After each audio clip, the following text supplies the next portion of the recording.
Hi, I am so excited to introduce you all today to Philip Martin. This is a debut author who's got a very unique book. And oh my gosh, you guys are going to love this. Philip, why don't you kick off and we'll just get started here. Thank you, Jennifer. Hello, everyone. I'm Philip Martin, and I'd like to first introduce you to the real star of our book. I'll be telling you more about our new book. It's Tales from Tibet. It's leadership lessons for young lives, but I want you to meet Tashi. This is a purebred Tibetan Terrier. She was 3 years old this week, so you're getting to see her. She's just back from the groomer to get ready for today's interview. So she's just returned with her little orange scarf on for the Halloween and getting ready for the fall. And this is Tashi. They're a Tibetan Terrier, beautiful breed. They live up in the Himalayas. You'll hear more about that during our interview, but they were called the magical dog of Tibet. So I want you I'm going to jump in here, guys, because if you're only listening to the podcast, you're missing out. If you want to see this dog is just stunning. If you want to meet Tashi for yourselves, go to my YouTube channel and actually you can watch the video interview that I'm having with Philip today. And this podcast is going off on December 21st. So just look for the interview with Philip Martin, December 21st, and you can meet this beautiful dog for yourself. So I'm just going to put that plug out there. I rarely do that. People don't know that I put these things on YouTube as well, but this is a visual that you're not going to get just listening today. So hi, Tashi, you are adorable. Oh my word. Beautiful dog. Okay. So what Philip, he told you about his book, Tales from Tibet. And I'm just learning myself about this because I was under the assumption, shame on me, that this was more of a nonfiction leadership type book. But what I'm discovering is that this is really a wonderful story for children. Are you back, Philip? I lost you for a minute. Sorry, it froze on me. Sorry, guys. He froze on me for a second. So this is really a wonderful story for ages. He's saying 7 to 12 years old, and it's leadership, but it's more of like you explain it, Philip. It's like a fantasy kind of animal book. So maybe Jennifer, the little background would help. So you guys have met, at least those of you that are listening, you've learned of Tashi and heard of Tashi as a Tibetan Terrier. But what occurred? I'm 73 years old, a young 73. But when I was 70, we had a Tibetan Terrier by the name of Sashi. She was black and white, and she and I were very, very close. She's sort of the daughter I never had, and we really were extremely close. And literally every night I would go out and talk about my day and share with her what had been going on. And I remember so vividly, I was 70 years old, and I said, I've got 10 or 12 more great years. And I said, Sashi, you're going to have 10 or 12 more great years, because this breed of 140 plus breeds of dogs, the Tibetan Terrier lives to about 19 years old. It's one of the longest living breeds. And they're not real small. How big did Sashi get? She'll be 23. She's 23 pounds now. The hair makes them look a lot bigger. Absolutely. But she's 23 pounds. They get to about 26 if they're the males. But what occurred was this night when I remember talking to Sashi, that we'd each have 10 or 12 more great years and a great run together. And then 2 months later, she got cancer and got lymphoma. And it just rocked my world. So that's really begins the backstory of what led to this book, because I really went into a dark place, Jennifer. I don't mind sharing with your audience. I feel like God has asked me to be speaking in this role in so many ways, using this as an example, as a forum. But I suffered from alcoholism, and in November, this next month, will be 26 years of sobriety. And it's part of the story, because we lost Sashi in November of 2020, right during the pandemic. So, everything was already pretty weird for everybody, and it was a hard time anyway. And so I got over, and I hired a grief counselor to help me get through some of this. I never really considered drinking again, but I was in a pretty bad place from a depression standpoint. And I had a friend, a fellow believer who's followed me for over 40 years, and he reached out to me, and he had written 2 books, and he said, I followed you on Facebook. You've always got very uplifting messages. You've got a lot of positivity in your stories and things that you post on Facebook. He said, you love history, you love leadership. He said, you ought to write a book, and it ought to be about your dog. And I got to thinking about it. And about that time, we fortunately came upon Tashi, and there's only about 800 Tibetan Terriers born a year in the United States. It's a pretty rare breed. So we were on a waiting list for several months, losing Sashi in November of 2020. Then we thought we'd have to wait several months before we thought about getting another dog. And we're so committed to this breed. Lo and behold, inside a month, we meet a woman had a cancellation, and a breeder called us and introduced us in late December to Tashi. So now we've got an 8-week-old, and it dawned on me that what an 8-week-old could learn from an 8-year-old. Because we lost Sashi at 8 years old, very premature, and that's what was putting me in such a depression.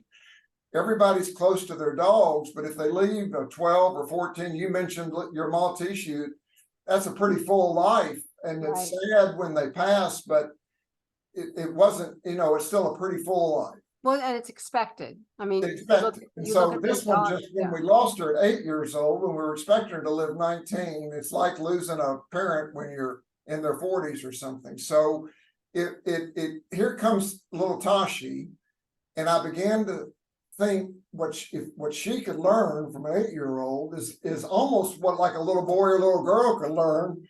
So it started growing from there, and I was reminded of my years in scouting. Boy Scouts was such a real important part of my growing up and my formative years in Nashville, and I thought back to the Scout law, and everything fell into place. There's 10 chapters that take a young child through a lot of the tenets of the Scout law. So they begin. What happens is little Tashi wonders where she's comes from, and she hears about a family tree, and she asks Sashi, what's a family tree? And a golden eagle, we don't have them here in America, but they're from a China and up in Asia.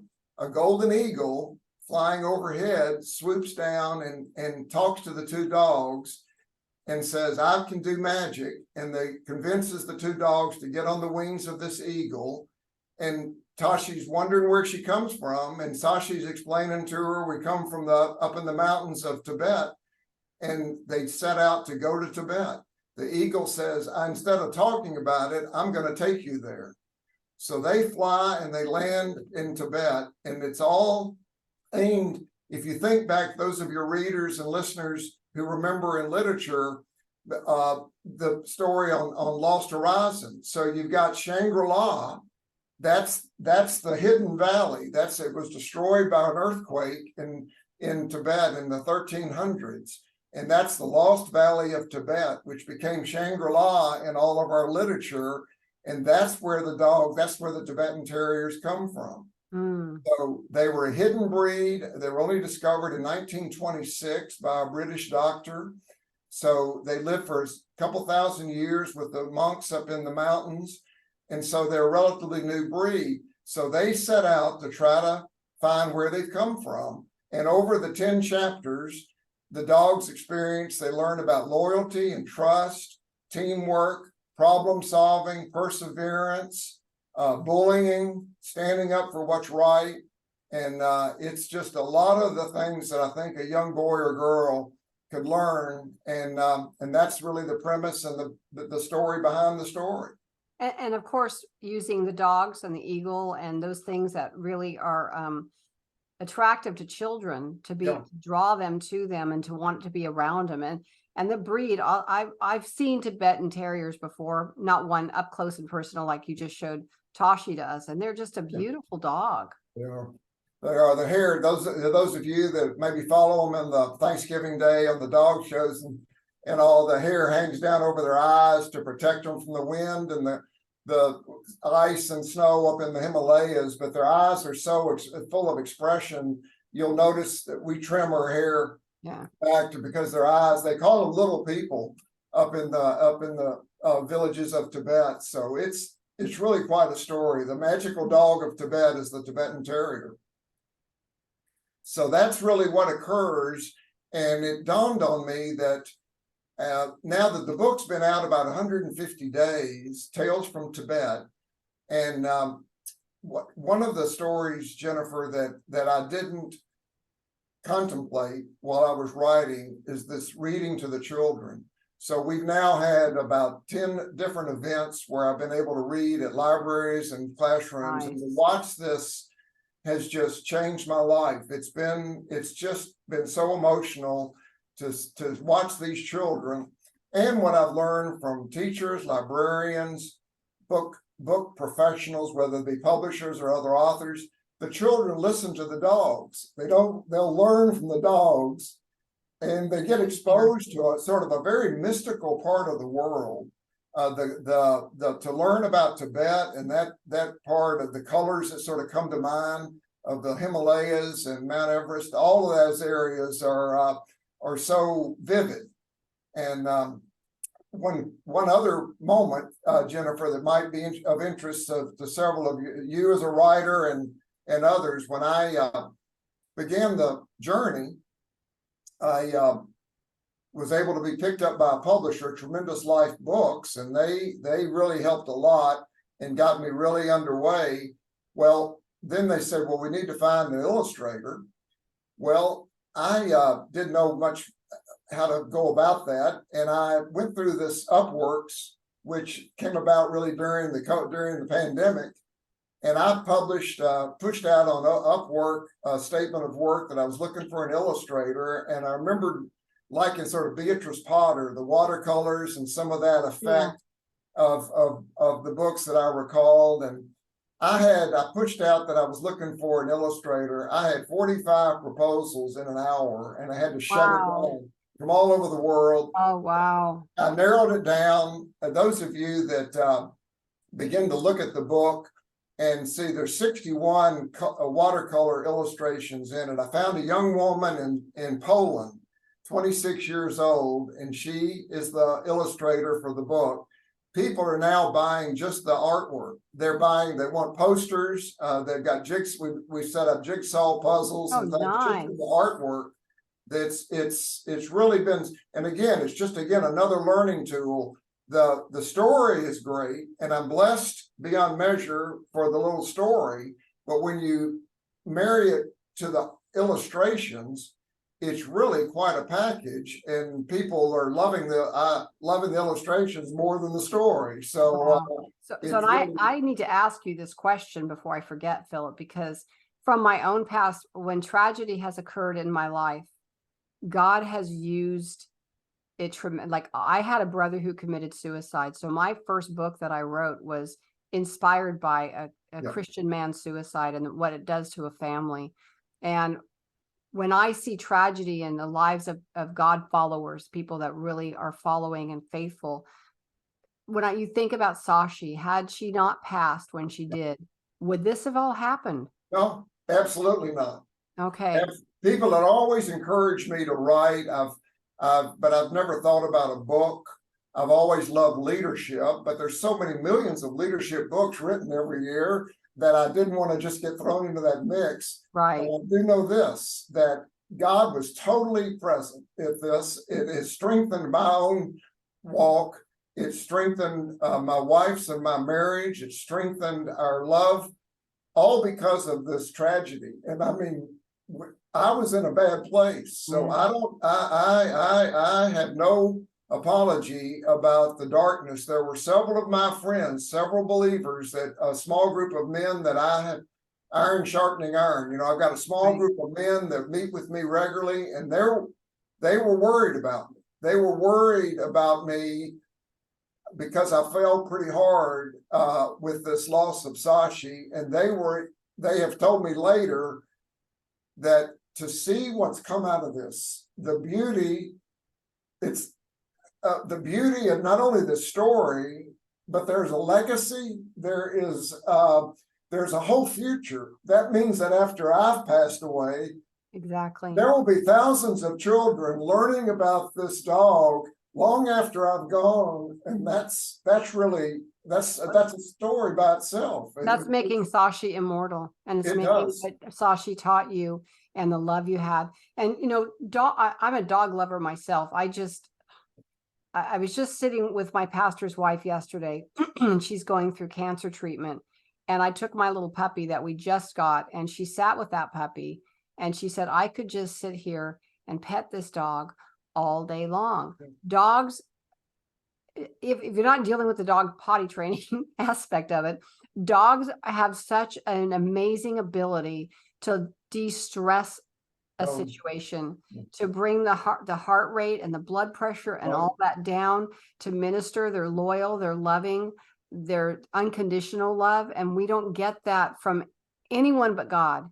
Totally. And I've always say this, and I know this is going to sound so hokey, but it's dog spelled backwards is God. And I'm not saying dogs are God. I'm not saying that. So please don't be offended by that. But I'm just saying that I think God gave us dogs for a very special reason. It's so true. And I could go much longer than the time that we have to discuss these examples, because well, give us one example. Why don't you give us from the book? Why don't you give us one example that maybe would draw the readers? Can you do that? Well, let me tell you one that one aside. When you heard me talk about scouting and how important all of those tenets of the scout law were, I had a group of nieces and relatives and friends that came from either teachers, they were mothers, they were librarians. I had a group of about 9 women that really inspired me along the way as a little advisory group when I was writing. And along the way, I'd send them little sections of each chapter. And along the way, a couple of them said, well, you really need a chapter on bullying. Yes, said, absolutely. well, it doesn't quite fit into I know it's a big problem, but it doesn't fit into my leadership things. And they kept pressing me on it. They said, no, it's really a big deal. Well, I went back and added this chapter. So if you can imagine, the 2 dogs are coming along on their way to find the lost valley, and they come upon a herd of sheep down below in the valley. So they trot down, and by this time, Tashi's gotten pretty confident. Sashi's been doing the teaching up till now. Well, little Tashi runs down and gets in front. They found that there were 4 sheep were picking on another little sheep in this herd. So she gets in between the 4 big sheep and shows them how they're misbehaving. And it's when I've asked mothers what chapter do they read the most, that they like that one the most. And the chapter in the book, picture these 2 dogs landing on the wings of the eagle, and they set out on this trek. They come across a stream, and the chapter that I like the most is one on perseverance and not giving up. So they come upon a stream that they're trying to figure out how to get across, and there's a log that goes partway across, and so little Tashi takes off across the stream and across the log and falls in the water, gets discouraged. She says this is harder than it looks, and she thinks back on some of her playmates back home.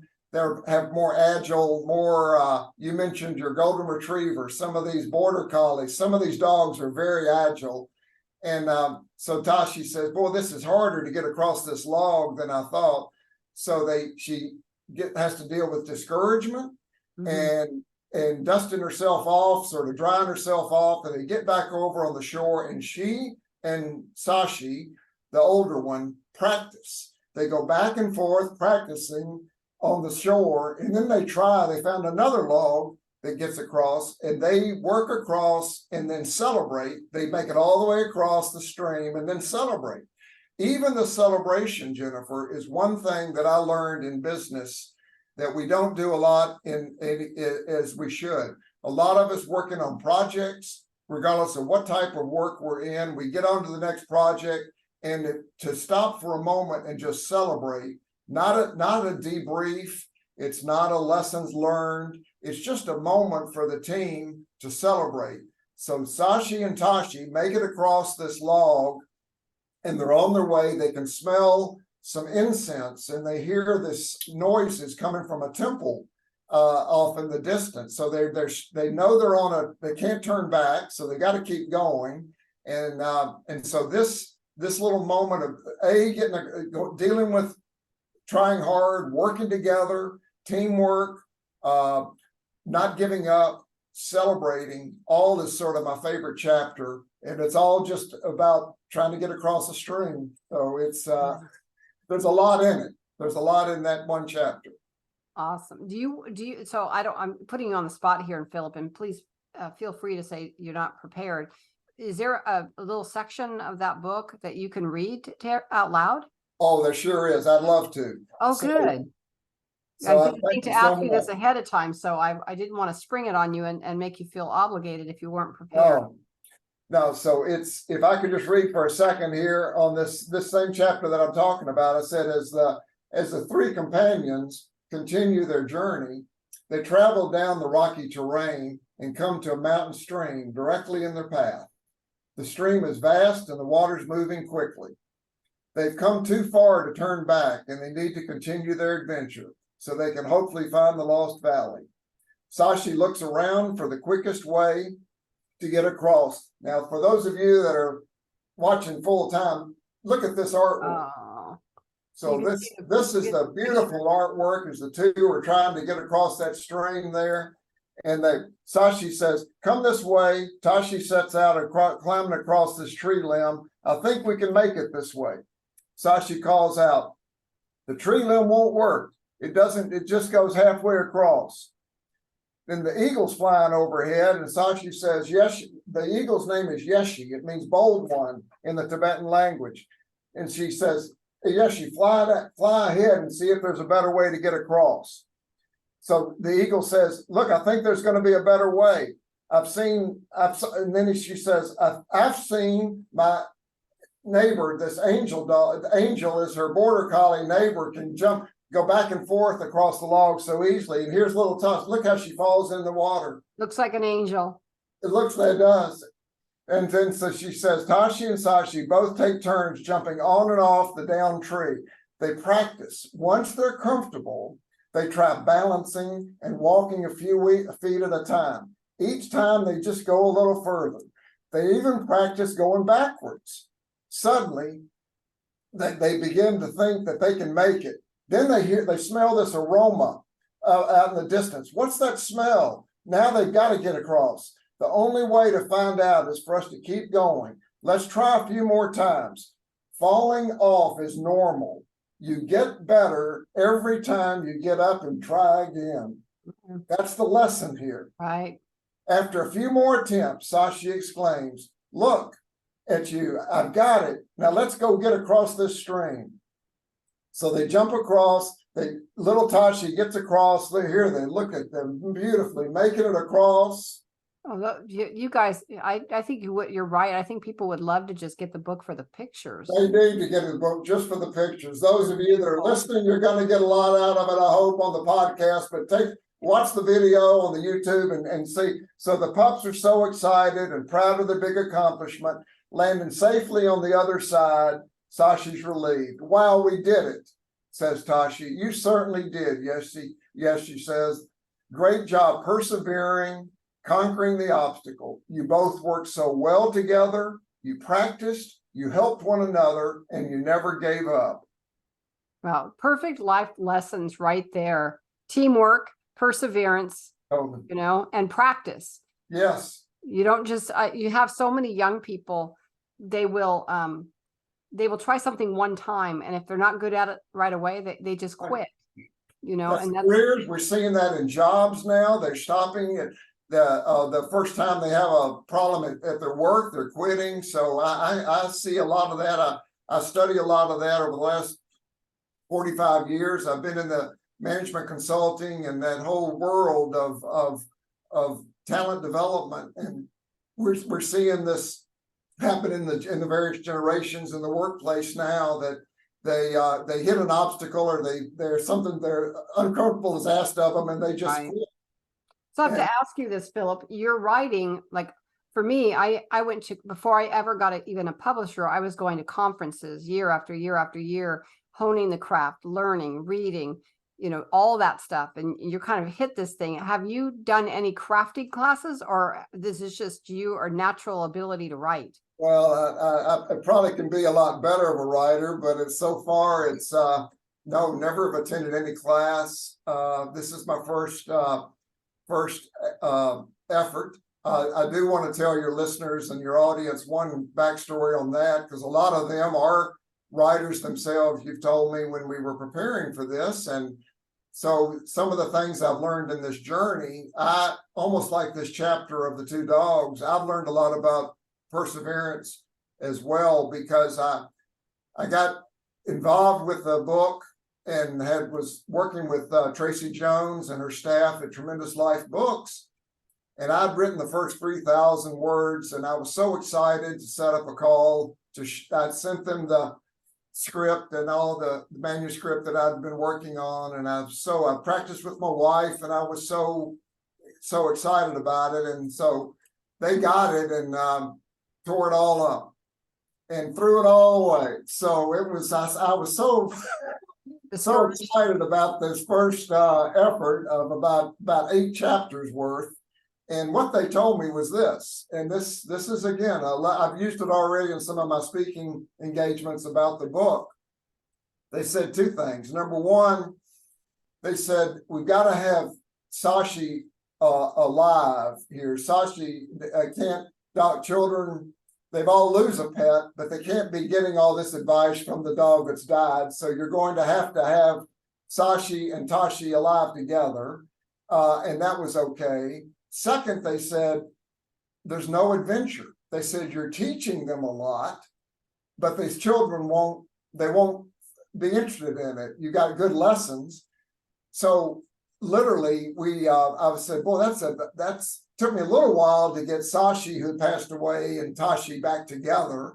That took about a month or so to get them in my mind, being there, the sisters, older and a younger one together. But I started working on that. But this idea of adventure, I've led a pretty adventurous life, but I didn't know how to write adventure. So I didn't know what it meant to write about adventure. And Donna, again, I think it's another God moment, because I was sort of stuck. And I know how writers can get sort of stuck. Well, Donna's cousin called us one day, and she'd been part of my little inner circle. Is Donna your wife? Donna's my wife. Okay. And so Donna's cousin called and said, I had a dream last night, and I saw the 2 dogs. They're either on a magic carpet or they're on an eagle. And I said, that's it. The eagle, they're going to get on the wings of a golden eagle. I did the research and found the golden eagle is so prevalent up in that part of the world. And then instead of talking about Tibet, what I had written, they were learning. I was given sort of a little narrative about the background of the Tibetan Terriers. Then they got to go to Tibet.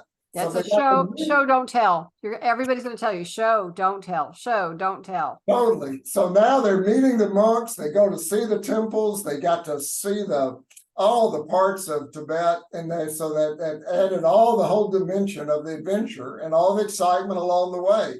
They fight a jackal. A jackal comes out when they first land and scares them.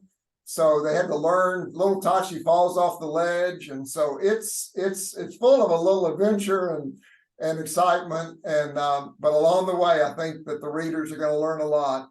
It's been wonderful. The several hundred books already from grandparents. We've been breaking all kinds of records. Your readers might. It stayed for 9 weeks in a category called Children Mindfulness on Amazon. So it's really been, and there's people in 19 countries, Jennifer, have already bought the book. Wow, this is tremendous. And if your kid, this is ages to 12, can probably read it themselves, but if your children are too young, I'm certain you can read that book, a great picture book to read to your children as well.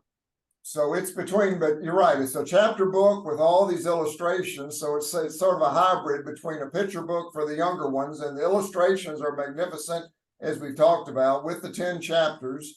And it's really been, we've really seen from first grade all the way up through about the 4th grade or so. The questions have been fantastic, and it's been right in that sort of sweet spot of that demographic.